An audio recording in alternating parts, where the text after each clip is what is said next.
Hello mga mams! Gusto mo bang lutuan ng special na ulam si Mister ngayong araw? Meron tayo ditong repolyo, gadgarin natin ng ganyan at pinuhin natin. Saka natin tanggalan ng katas. Ayan, hindi natin kailangan yung katas niyan kaya itapon na natin. Tapos meron ako ditong breast pork ng manok. Wala na pong buto yan. Yung meat grinder kayo, pwede nyo i-grinder or pwede namang bumili na lang kayo ng giniling na manok. Nilagyan ko po ng onting pampalasa. It's optional po. At may asin and paminta na rin po. Ayan na yung itsura niya kapag nag-grinder na po siya. Nakalimutan ko nga po ilagay yung bawang. Kaya ginadgad ko na lang. Nilagyan ko rin po ng onting toyo, hinchay, dahil meron po ko niyan sa rep. Pero kung meron kayong dahon ng sibuyas, mas better po yun. Yan, nilagay na po natin yung repolyo na ginayad kanina, onting sesame oil. Ayan, makakapagdagdag lasa po yan. Ayan, mix lang natin mabuti mga mams. Ito nga po yung nabili kong molo wrapper. Meron pong pabilog at meron din pa square. Ayan yung nabili ko pa square. Ayan, ganito po yung paglalagay. Lalagyan po lang natin ng water sa mga gilid para panlock.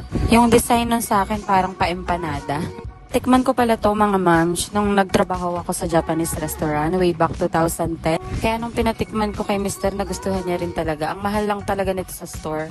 Ayan nga po yung mga nagawa ko. Tsaga-tsaga lang hanggang matapos. Wow! Then onting mantika lang po ang ilalagay natin.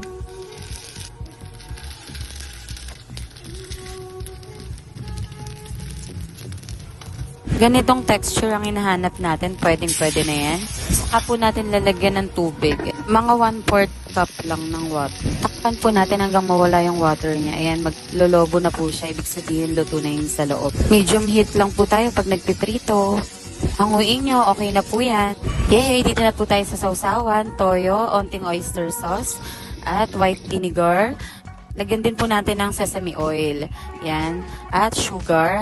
Mix na po natin yan maigi. Nilagyan ko rin po ito ng sesame seeds. Ito na po ang special nating ulam.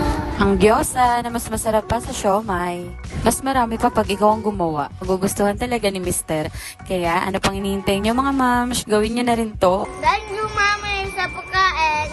Thank you, Mami. Sila naman daw ang isama ko sa vlog.